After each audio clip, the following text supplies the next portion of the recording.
Hello again, everybody, and welcome to another episode of Fun and Games Podcast. I'm Geoff Monin. And I am Matt, a.k.a. Stormageddon. And this is kind of a special episode, a little bit of a twist on things. We don't normally do reviews on this podcast, but we had the opportunity to get an early look at Yacht Club's new game, Shovel Knight Dig. And if you've listened to the show for any amount of time, you know that Matt and I are huge Shovel Knight fans, big Yacht Club stans, whatever you want to call it. And we wanted to take a little time and talk about our thoughts and share our impressions of the newest title, starring the blue armored shovel wielding titan that we love. Yes, this is a game developed by Nitrome and published by Yacht Club Games. And so we want to dabble in reviews, and more to come on that, I think, in the future later this year and early next year. But with this game specifically, Yacht Club was so wonderful at PAX West. Celia, who is one of their marketing managers, is absolutely awesome and was kind enough to provide Geoff and I with Steam review codes for the game. And we had it a whole week early. I managed to beat it in a week because I was obsessive. I haven't beaten it yet, but I have found some fun stuff. I posted about beating it, and the game director at Nitrome replied to my tweet saying, you may want to play some more. You might find some more stuff in there. There's more story to tell beneath the earth. I'm like, aha. But the idea was, because we're such giant Shovel Knight nerds, because we were really looking forward to this, like the puzzle game that came out was fun, and I played it a little bit, but like didn't have the fervor behind it of the action platformer style game that based original game was on. And this is a new take between its dig dug and roguelike elements that Geoff and I were just really excited to talk about, whether it's worth your time, and more importantly, the kinds of people we'd recommend it to, because I think all games are worth someone's time. It's just depending on the fan and the person. Absolutely. And right off the bat, I would say if you are at all a fan of Shovel of Hope, the original campaign for Shovel Knight, if you enjoyed that, if you had fun with it, if you enjoyed the pace of it and the amount of challenge that it carried, then Shovel Knight Dig is entirely up your alley. It is exactly what you want. The feel of moving Shovel Knight in both games is very similar.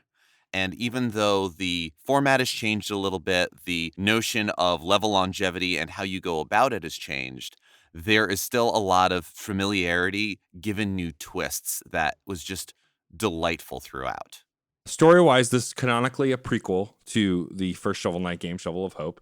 There are story elements that explain where certain members of the Order of New Quarter were, because some of those knights are in this game. And then other knights who are not part of the Order of New Quarter are also in this game, and why they aren't in future games. And I think the game, using the same kind of tactics and dialogue that it used in the first game and all the other campaigns, tells that story very well. I think that the roguelike elements that it is chasing, as well as the dig dug elements, which is not a game for the record, a giant dig dug fan. I'm not even joking. And so to have a game that combines Shovel Knight, a roguelike, and dig dug, it was just not on my radar. It's a bit of a downwell dig dug. Yeah. I definitely got downwell flashbacks while playing it in all the best ways. And so, like, from the story perspective, I think it does a really great job. Nitrome knows exactly how to pay homage to what's come before. I'm sure there was some consultation with narrative directors over at Yacht Club, but like, they tell a really good story. They do it in a really good format in bite-sized pieces. They utilize all the knights, feel like they did the ones that repeat themselves, like their versions from the later games, or the earlier games, as it were. And I think narratively, it's what you'd expect from a roguelike, right? These bite-sized chunks between the stages, between the levels. And I really enjoyed it. I think that if you're a Shovel Knight fan, for sure,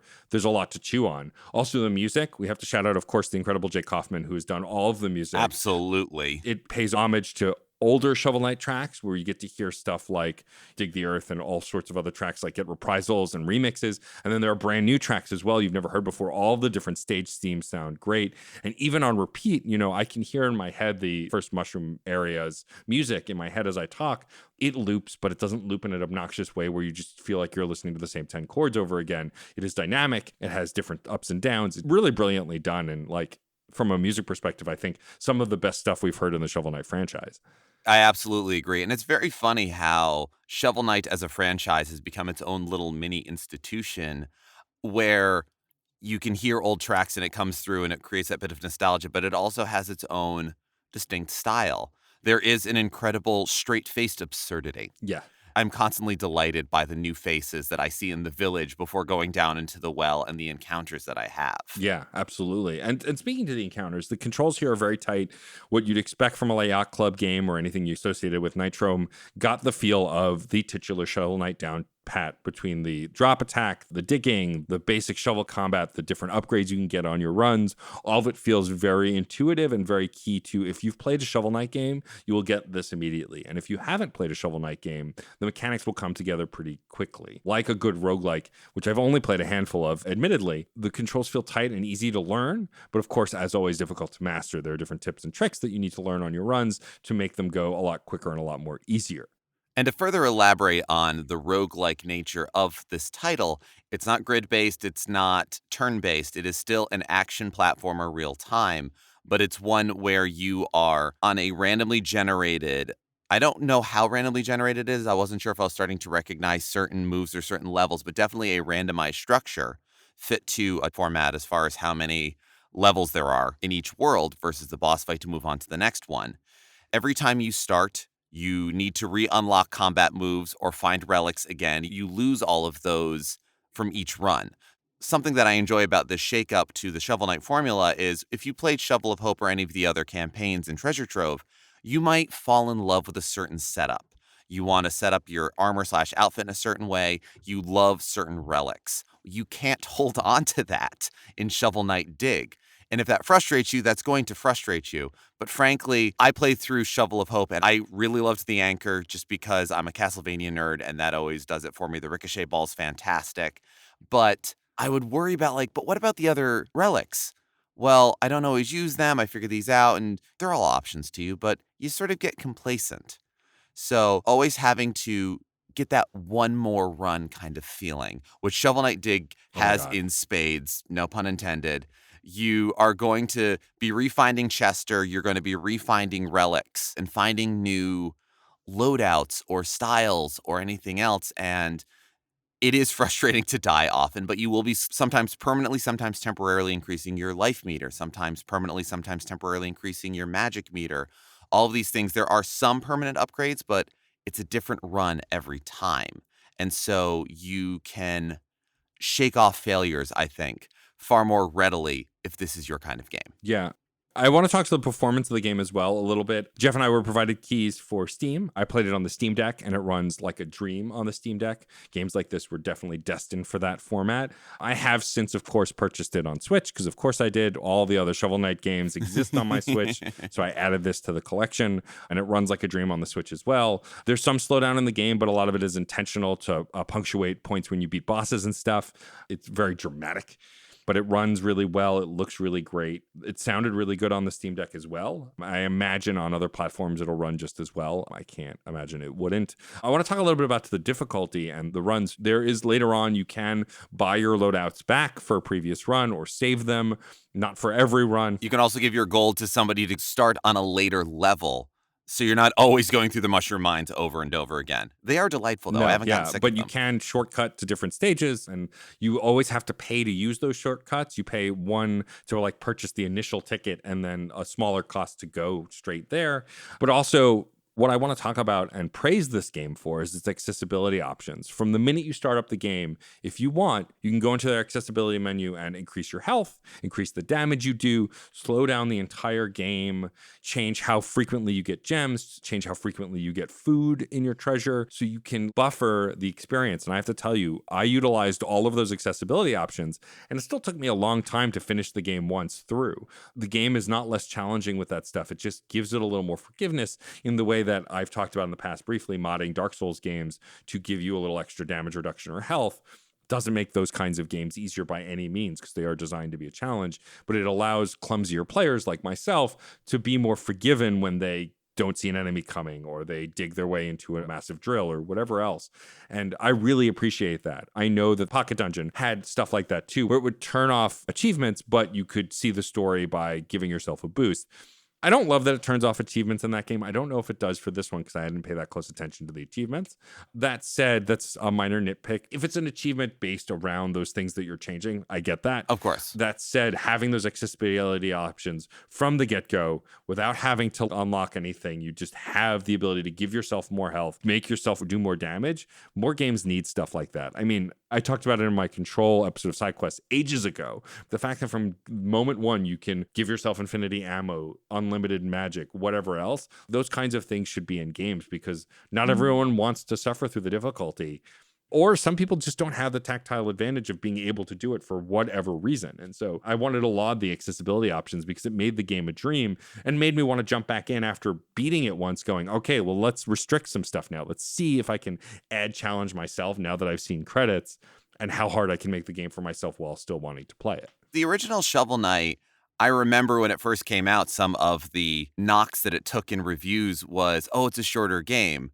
But it has a lot of replay value for people who love that game. And I'm certainly one of those people. And so having accessibility options doesn't necessarily make the game easier, harder, better, worse, anything else like that. But Shovel Knight Dig is even more of a distillation of a quintessence of, I'm going to play it again. I have to play it again. Right. Because whether it's playing a single run down the well counts as playing it again, or getting to whatever the ending is and playing it again, having it so that you are challenged but not frustrated, that is something that I don't know if I should go so far as to say that's a gamer's right, but I feel it should be within the realm of possibility for anyone who wants to play a game. And Shovel Knight provides that. And as far as the gameplay loop and roguelikes, like now this is officially the second roguelike game that I love, only second to Hades, which I don't think anything can compare to Hades. It's incomparable, if that's a word. And if not, it is now.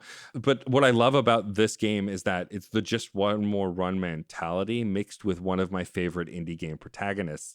It reminds me of Batman in the same way of like the rogues gallery is just as much fun as the main hero. In fact, the main hero is only as fun because of the rogues gallery and the other characters. And I would say that about Shovel Knight. I think Shovel Knight is a fun and interesting character, but the reason those games are really great is because of the cast of characters you interact with. And like Shovel Knight Dig is no exception. There are side rooms with not just Chester, but other random characters. There's a mole character that you can do a roulette for a random upgrade. That's always fun to encounter. There are different trainers who you can interact with who train you in new abilities. You have to find the blacksmith to unlock him in one of the shops up on the ground level. There are some simple discoveries, even like there's an owl that's sitting waiting for you that you find out has a distinct purpose to the narrative, but also you can interact with from the earliest moments. And I don't want to ruin how, but you can absolutely interact with that owl and do some fun things with him too. That when I discovered, I'm like, this is just neat. It's a neat game. And even if they left it at just that initial interaction, I spent way too much time playing with that. Yeah, same. What Nitrome does really well is they get across the feel and the love of that original game while wholeheartedly making it its own game. And whether it's not the classic bad guys or whatever else, the dialogue, this doesn't just feel like an homage to Shovel Knight, but an excuse to do a different format. It feels like a Shovel Knight game. I look at this game and I go, this is another game in the pantheon of Shovel Knight. Doesn't matter that it's a different developer. It doesn't matter that it's a different format. I go, this is a canonical Shovel Knight game. It's not a spin-off like I would say some other stuff was. Pocket Dungeon felt like a spin-off. It was its own thing and had its own narrative, but felt more like a spin-off to me. No knocking that game. It was still well made, but this definitely has that soul of this is Shovel Knight through and through. And I think something that speaks to the identity of Shovel Knight, or does it for me, where its mechanics are inextricably tied to itself and comes back to central core tenets easily, readily, and often, while also being filled with explorable options and ones that are off the beaten path that are not required. Something I love about the nature of the character design of Shovel Knight is all of the puns in the name, all of the strange conversations you can have, so many programmed moments that are, oh, if you talk to this person during this specific time, you hear something completely off the wall. In contrast, everything comes back to treasure. In the original game, they got rid of the notion of lives by making you lose treasure, which is your lifeblood for doing anything outside of the levels themselves. It is your score, but it is also your means of purchasing any amount of upgrades, temporary or permanent. And given that this sort of action roguelike that Shovel Knight Dig is, you definitely need all of that treasure because you need to figure out the permanent and temporary ways to kit yourself out. You need to pay for those tickets to later areas. You need to be able to buy out your favorite loadouts. But when you lose in Shovel Knight Dig, you still lose some treasure and you can still find it later, even when things are randomized, which also furthers that just one more game mentality. And also, Shovel Knight is pretty motivated by treasure. Yeah. It's not much of a spoiler to say that he's just going down there to get his bag of treasure back. Yep. Putting those in there also motivates you to be motivated by treasure. Yeah. And I think that sort of connection and that sort of elegance in design, I suppose, is very central to what I love about Shovel Knight and what makes a Shovel Knight game feel like that for me. And Shovel Knight Dig does that beautifully. The only minor downsides, and I'd say these are downsides per player, not necessarily downsides for the game. Obviously, this is a very challenging game. And while the original Shovel Knight and even its spin-offs and other campaigns were challenging, this is challenging on a whole other level. It can be punishing, but the accessibility options that are there to help you. However, even then, it is still very challenging. So if you are looking for something that's easygoing and low stress, this game may not be right for you. Also, it is a roguelike. I don't tend to like roguelikes, I say, but I also used to say I don't like Souls-likes, and I've beaten 2 of them. So, like, take it with a grain of salt, but I will say that I think Curb Your Expectations as far as, A, if you're a roguelike fan, it is definitely very different from the other roguelikes that I've played. It is very more Shovel Knight than anything else. But also, if you are not a roguelike fan, I think give it a shot, but you may bounce off it because it is not just a classic platformer. It is a narrative story, but the focus is on the mechanics and the moment-to-moment gameplay above and beyond anything else. And I think it does have a similar thing to Hades, where you need to beat the game multiple times to see the full story. You get the breadth of the narrative after beating it once, which I've already done, and I won't spoil here. But based on that interaction with the head of Nitrome on Twitter, I think that obviously this is designed for one more run. This is designed to play the game multiple times. So you can find all the secrets to the narrative. I have a strong feeling based on the jewels that you uncover after you beat every boss that I know exactly where the narrative is going. Like, I know how this is a prequel. But that said, that's pretty cool because, again, the biggest reveal of Shovel of Hope when you beat the Enchantress, I think, is one of my favorite moments in indie gaming. It's just very cool, was unexpected. And so this paying homage to that and leaning into that story to tell the before of that narrative is really great. I think that if you're looking for an easygoing experience, even with the accessibility options, it's not going to be. There is some level of challenge. And so you just may want to keep an eye out for that. But I think that said, if you are open to the experience of a difficult time and learning to master something, this game can be very rewarding. And if you enjoyed the previous Shovel Knight games and you enjoyed the way it played and the sort of fun that it had, Shovel Knight Dig carries that. And there's plenty of familiar motions and ones that seem so obvious in hindsight for the character. It is absolutely delightful. But if you're the sort who enjoys playing through those games and taking your time exploring and finding every secret, there's plenty of secrets to be found in Shovel Knight Dig. It encourages you to move along throughout. So you also need to be okay with not finding every secret every single time. It engenders a different kind of mentality of how you traverse the challenges therein. You're not going to be finding every single nook and cranny right off the bat, or possibly ever, and you have to be okay with that.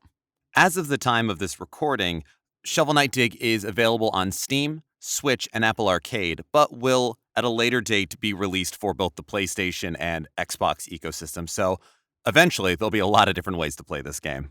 I recommend a portable platform personally, but also y'all know that me and Geoff are portable gaming sycophants at this point. It runs really well on the Steam Deck if you've got one. Otherwise, I'd recommend the Nintendo Switch. It travels well, and the nature of the gameplay loop means you can probably get a few runs in on a bus ride somewhere.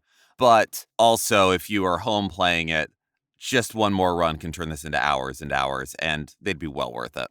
As we said at the top of the show, this review format is kind of new for us. We're not going to do ratings or big numbers. I think ultimately Geoff and I are just going to recommend whether or not you should play this. And I think broadly, I think this is a recommend. I think even if you're someone who's never played a roguelike before, even if you're someone who's never played Shovel Knight before, I think there's a lot to love here. And I think it's a good introduction to what then becomes a treasure trove as a prequel story. If you don't have any interest in platformers or roguelikes or anything that involves any level of strategy, this may not be right for you. But otherwise, I think it has a kind of broad appeal. And I would pretty openly recommend it to anyone I know who's listening. It's a very fun, got a little bit of a puzzle feel to it, but definitely an action-y platformer. If any amount of either the characters behind it, the company that made it, or the genres we've been talking about, if those are up your alley, then so will Shovel Knight Dig. Because this is a new format, we haven't even decided how quite we're going to air it yet. It will end up in the main feed, but tell us your thoughts. If you like this review, and it encouraged you to buy the game, please tell us, and please, of course, tell Yacht Club. But also, let us know if there are games you'd like us to review. We have some other stuff on the back burner. Some incredibly awesome devs have provided us with other game codes that we would love to shout out besides just interviewing those developers, though we always do when we can. And so if you'd like to see more of these reviews, tell us how you'd like to see them. We've talked about dabbling in video and other formats, possible Patreon content if we start a Patreon. But like, we're curious your thoughts on how you'd like to interact with this, because while we said we'd never be a review show, the reality is I do want to support games in a fashion other than putting them on side quests. And I think there's a lot to say about critical thinking that's not always ham-fisted negative. You can do positive reviews while even reviewing games that are okay and not the best of the bunch. Shovel Knight Dig happens to be phenomenal. And so let us know what you think about this. If you liked the review, didn't like the review, if it was helpful, not helpful, and the kinds of things you'd like to see in the future. Whether you want us to stick with some newer games, what kind of games you want us to review, if you want us to look at some older games. Because, yeah, side quest is very much about the individual celebration of your history with that game. And this is talking about a lot of different other ones, and we love finding new favorites, and we hope we can help you do the same thing. And so, yes, please reach out to us on Twitter, Instagram, funandgamespod at funandgames@gmail.com. If you are on our Discord, you can let us know there. If you're not on the Discord, you can go to certainpov.com and find not only a permanent invite link to the Discord server, but also a lot of other fantastic Certain POV podcasts. And also, if you have a chance, please rate us and review on your podcast platform of choice, especially Apple Podcasts. I know we say this every episode, but very sincerely, every review helps us grow our audience. And so if you can really just take 3 minutes, give us a star rating and write a review, we really appreciate it. We got a bunch of recent reviews and we're really thankful for them. We see and read each and every one of them. Every time we get one, I send it to Geoff in a DM. Like we genuinely love celebrating these games with you. And so please rate and review us if you have a moment, because it really does help the show. And now it seems we're doing a little bit of reviewing back. Not to you, but just sort of reviewing. So, the back and forth continues. And maybe we'll change up the format of how these go. But for now, this is a conversation. Thank you for being a part of it. I'm Jeff Moonen. And I'm Matt A.K. Stormageddon. And happy gaming. Hey there, Screen Beans. Have you heard about Screen Snark? Rachel, this is an ad break. They aren't Screen Beans until they listen to the show. Fine. Potential Screen Beans. You like movies and TV shows, right? I mean, who doesn't? Screen Snark is a casual conversation about the movies and television shows that are shaping us as we live our everyday lives. That's right, Matt. We have a chat with at least one incredible guest every episode, hailing from all walks. We've interviewed chefs, writers, costumers, musicians, yoga teachers, comedians, burlesque dancers, folks in the film and TV industry, and more. We'd be delighted for you to join us every other Monday on the Certain POV Podcast Network. Or wherever you get your podcasts, fresh and tasty off the presses. What? That's not. Can I call them Screen Beans now? Fine. Screen Beans. So tune in and we'll see you at the movies or on a couch somewhere. 'Cause you're all Screen Beans now. You will be mine. CPOV. CertainPOV.com.